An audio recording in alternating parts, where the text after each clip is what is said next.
Mario Kart is a legendary franchise and everyone on the planet has seen this game somewhere. However, today we're looking at a very special entry in the series. Mario Kart Super Circuit, the third game in the series and the very first handheld version ever released on the Game Boy Advance. The game uses a similar pseudo 3D engine to Super Mario Kart, but includes all of the characters and several items from Mario Kart 64, even sharing a number of sprites from it. For a first ever handheld it did pretty good, selling almost 6 million copies. However, other portable versions like Mario Kart 7 that came later on did a lot better. Why is unknown, but it could be because with those consoles you could play with friends quite easily and even go online. Now Mario Kart Super Circuit also has a ton of scrapped and unused content like maps, features, items and more. And that's exactly what we're going to look at. First up, some maps that didn't make it into the game. There are a ton of tile maps and mini-maps for all 4 battle courses from Super Mario Kart.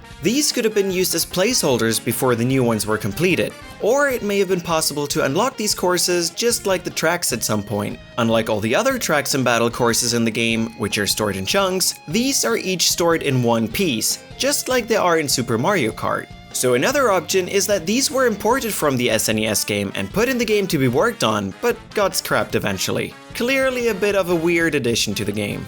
The graphic sets of every SNES track contains revamped oil slicks in their sprite sheets, which is weird as all oil slicks were entirely removed from this game. This even includes the ones that originally had them, so they made new ones for tracks that didn't have them and then left them out altogether. Now the early version of the coin makes sense, however there's no reason to not use this new oil slick design. There seems to be nothing wrong with it, so we have no clue why they didn't use it. It could be because they wanted to use this graphic in a lot more maps, but in the end only a select number of them got this feature, so they decided to ditch all these designs. However, this isn't all, because there's also something interesting in Donut Plains. Despite the removal of Monty Moles, the holes they pop out of were still given a graphical update in the track's tile set. This could be an indication that it was removed very late in development, since they did some work on it. However, there could also be another reason for this happening. Now, besides these changes in the old maps, there's also some stuff in the new ones. Most of them were used, but some weren't. Along with the tree from Mario Circuit, a pipe and a mushroom can be found in the sprite graphics. Pipes were a feature in several Super Mario Kart tracks, and a big mushroom appeared in Mario Kart 64's Mario Raceway. However, in this game, they weren't used. Clearly an old and new feature they considered,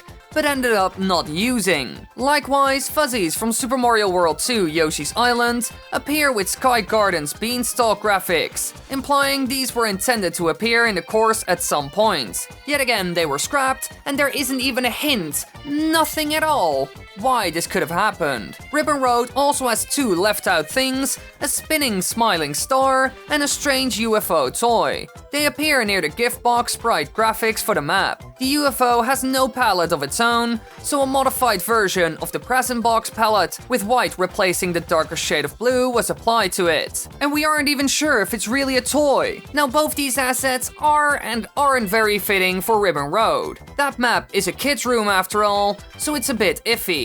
The UFO would have been fitting, but the smiling star is a bit random. Other maps like Rainbow Road would also be a good fit for these features.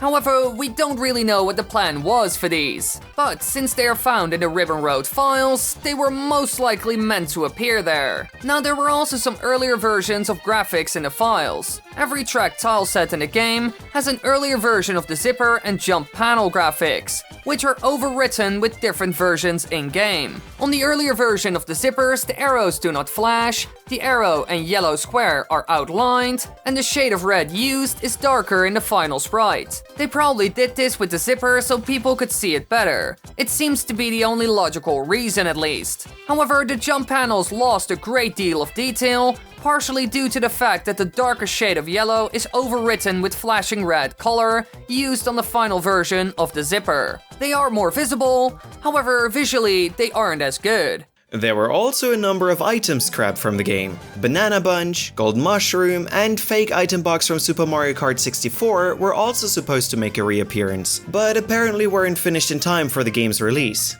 The triple banana does nothing when used, gold mushroom disappears from your inventory when used, and the fake item box drops a single banana. Clearly they weren't even close to finishing these, but hey, at least they got the graphics done. Now besides all of this, there's also one strange change. Censorship, because there is something different in the American version. The Shy Guys in Sunset Wilds wear Native American war bonnets in the Japanese game. These were removed in the international release, most likely out of sensitivity towards indigenous cultures.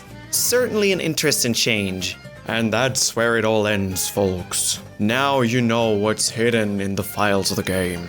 With a tragic end of this video, I shall now stop talking in this voice and send you off to the weekend.